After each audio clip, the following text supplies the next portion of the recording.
The Colts get the division win, 41-20 in Nashville over the Titans. I think they extend their win streak to 6 now. I think it was 5 before that, or maybe it went to 5. I don't know.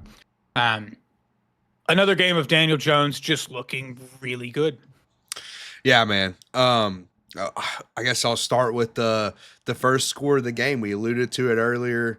Cam Ward laid on a flat throw, and he wasn't just late, but he also lobbed it in there. He lobbed it in there like it was an end zone fade, man. I don't He know didn't what look. Cam was. He just threw Yeah, it to the no. flat, didn't look. He was just like, he'll be there. Does this. And then Kenny Moore is just like, all right. Yeah, exactly. And so that just kind of set the tone for the rest of the game. And I mean, but the Titans did make the Colts punt for the first time. Now they only made them Hang punt the banner. once, but they did make them punt. Dude, I'm like, as much as I thought the Colts had good weapons, I didn't see this coming. I mean, the offense looks like a complete juggernaut right now. And you can point to the Titans and they played the Dolphins, but they also put up 29 against the Broncos, who have a really good defense. They just look like everything's working. Everything's open. Everything's working. And going into the season, Steve's narrative and even our narrative, I kind of agreed with them. The Colts didn't have stars, right? They didn't have stars. They didn't have guys that you look on paper and like, oh, this is one of the best guys in the league. I think that's like narrative is actually untrue at this point. Like I think first of all, Jonathan Taylor has always been one of the better running backs in the league. He is having an absolutely phenomenal season this year, and is easily a top 5 running back in the league. So I would count him as a star. And then I think Tyler Warren, man, already I think Tyler Warren has become a star in his own right. Even as a rookie, like he just looked different right away. And then kind of to combine those two guys together, the play that stood out between that both of them were used is when Tyler Warren was lined up at fullback in I formation. JT gets the ball. Tyler Warren makes a beautiful lead block, and then JT breaks like 8 tackles. It felt like absolutely unbelievable run. But yeah, man, it's just I didn't expect it, but it does feel like we have more stars than we thought. And especially offensively. And then to your point, man, Daniel Jones has been, like it's not a bunch of big time throws, Dakota, but it's not. He's hitting what's there. He's hitting what Steichen is scheming up, and he's also not making mistakes. And then sometimes, like the third down scramble, in certain situations, Daniel Jones is making a big play when we need him to. So it's been interesting so far, man. Yeah, to your point, he only has 4 big time throws, which isn't like bad, but he only has 1 turnover worthy play on the season, which is kind of changing tune for him. Because it's kind of been his issue in the past, and he has protected the ball and he has made some great throws. I had a couple that I noted. There was a Downs ran like a deep corner route that I think they may have actually said it was incomplete at first. I think it was the play they reviewed, Oh yes, where he yes. had an absolute dot to Downs on that, and then there was one over the middle of the field to Warren, that was near the goal, that was in the red zone that he fired in there on like a 3rd and long, I think too. Mm. That was a really good play. It was tight coverage too, so I mean, he's making throws like that. It's just, I mean, the Colts have literally only punted. I don't know if they did another time in this game or not, but like it's kind of insane watching. We expected Daniel Jones to be better and whatnot, but like it's kind of reaching the point where you're watching this offense and you're like, it's 3rd and 4. I feel like they're going to get it. Like Daniel Yeah, Jones is exactly. going to find a way to get it, whether it's him It's scrambling. Like crazy. he had a ridiculous third Ridiculous down scramble on third scramble in now. this. Yeah. Yeah. And so it's been fascinating to watch, but this offense does look fantastic. And his best throw of the game was incomplete because Alec Pierce went down hard listen, Hurt. I'm not blaming Pierce on that play because that was an extremely tough catch to make. But that was a really good throw by Daniel Jones. And he got concussed on that play, which hopefully he'll be back ASAP because he's been really good this year as well. It's like a combination of. It feels like all the weapons have gotten better. Some of the young guys have developed, like Downs, Alec Pierce, they got better. And then Michael Pittman has been re-unlocked because he finally has a quarterback that can get him the ball again. And then Tyler Warren immediately comes in, is a difference maker. JT's a difference maker again. And then the interior linemen, the guys that got replaced, they've been good. They haven't been a problem. So yeah, it's one of the stories of the season, I think.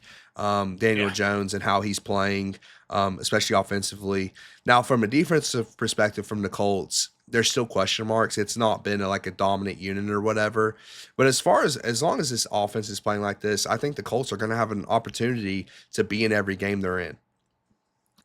Absolutely, man. And yeah, back to your, original point on Jonathan Taylor. He's leading the league in rushing by about 54 yards right now. He has 2 runs of 40 plus, which Derrick Henry's the only other guy with that. He is well on his way for an offensive player of the year type season right now. And it's exciting to watch. Jumping to the other side, I have to have my segment of trashing Brian Callahan. The just another abysmal situational awareness before half. So we had the terrible one in week 1 against the Awful. Broncos that resulted in points for the Broncos. And then again, so the Titans get into what is a 4th and 1 situation, which would be a long field goal. Oh, we're getting spammed again. Are we really? Yeah, we're Jeez. getting people. That means we're We're getting blowing people up, in, right? yeah. We're blowing up, man. And at least sub while you're Um, spamming, please. But they get the ball. So the ball's at like Indy's 39. Okay. So it's they're 39, 4th and 1. They are down 17-6 at this point, showing no signs of stopping the Colts offense. And the wildest sequence of events happens where the Colts call timeout because they wanted to stop the clock to get the ball back. After that timeout, the Titans then take a timeout. Brian Callahan can't make up his mind if he's going to go for it or not. He then blows a timeout. He then makes what I think is the wrong decision anyway, sends the field goal unit out too late, gets a delay of game out of 2 timeouts in a row. Field goal gets moved back 5 yards. It's now a 62-yard field goal, and Joey Sly misses it. And just it resulted in Jim Wyatt, who some people, I don't know if you've ever seen Titans media. He's a Titans media guy. So like he writes for the Titans website, has to be a pretty positive person. His article was basically like, I can't ignore how awful this sequence was. And it's brutal, man. It's just between that, not knowing the rules in week 1 as well, just Callahan's coaching is a problem. He's totally in over his head. I've never felt like, and feel free to disagree with me, dude. I never felt like Callahan in his entire 1 year and 3 game tenure, he's been a difference maker. Also, don't think I don't think he handled the Levis situation well either. The way he just blew up on Levis and things like that. And I get how frustrating Levis was, but you have to be more composed as a head coach than that. Like, players can do that to coaches because they're in the game. Like, they're in the game and they have to play with emotions. Coaches need to be way more level-headed. And then, to the 2 points you made, it's the not knowing the rules, and then it's just the game management in this game, which overall was bad, but that sequence in particular was really bad by Callahan. I mean, the fans were booing at halftime. It's pathetic, dude. It's really sad for Titans fans, and it's mostly sad, I think, for Cam Ward because it's just a wasted year of development. And this is why we kind of had a little bit of this conversation before we got on. I would have rather seen the Titans clear house. When you have the number 1 overall pick, you're getting a quarterback, and that it's like, okay, Callahan hasn't really shown us much anyways. Why not clear house? Give him just a completely clean slate, and that way you don't have to completely change the offense next year. He has to learn a whole new offense next year when they get rid of Callahan, and it just puts his development back a season, which I don't like for the young quarterback. No, and you're right. And he has shown flashes. He had a horrible play in here, but some of the throws he's still consistently making. Yes. And his receivers, Calvin Ridley, letting him down doesn't help. But you're exactly right. And I was calling for them to clean house anyway, because Callahan did similar things last year, to your point. Like those moments where Levis had the boneheaded plays, but there were also the moments where Callahan's just play calling and decision making was not good. So it is worrying for Cam Ward, man. It's worrying. The one positive I will cling to for Titans fans right now, and this is where, again, you get in this awkward situation where you fired the GM last year, you keep the coach, now you're probably going to just fire the coach. but Bergonzi's draft class is looking decent right now. You got Yes. Cam Ward, the 2 rookie receivers.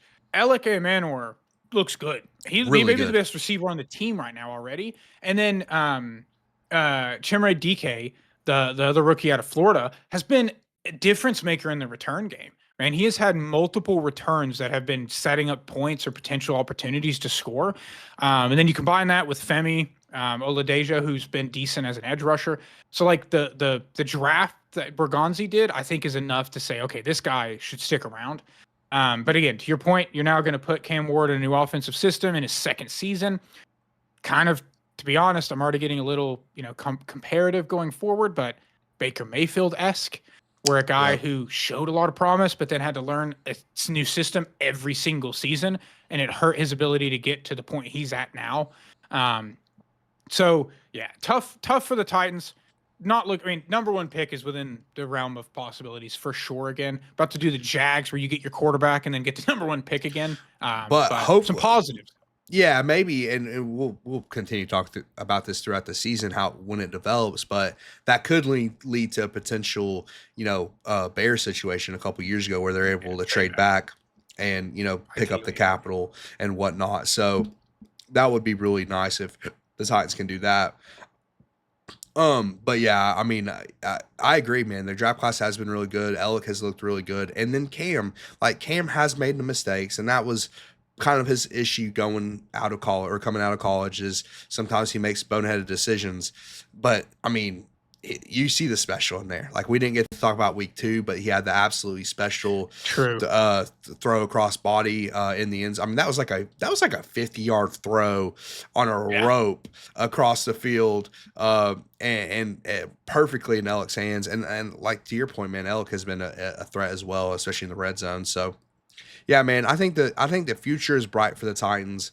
But I mean, I would be of the mindset as soon as you can get Callahan out of the building and start on Cam Ward's actual development, the better.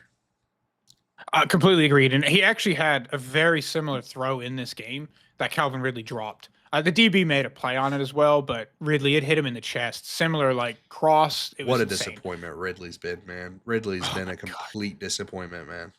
I could go for another hour and a half on that. Yeah, we'll wrap this one up. That's the 1 p.m. slate. Moral of the story is Colts are leading the division. Yeah, by a game, and they're 3-0 right now. Only 6 teams are 3-0, and the Colts are one of them. So looking promising there. I think they get the Rams next week, so that'll be a tough matchup really at Rams. Game. That's a tough one, dude. That's a tough one. That should be fun though.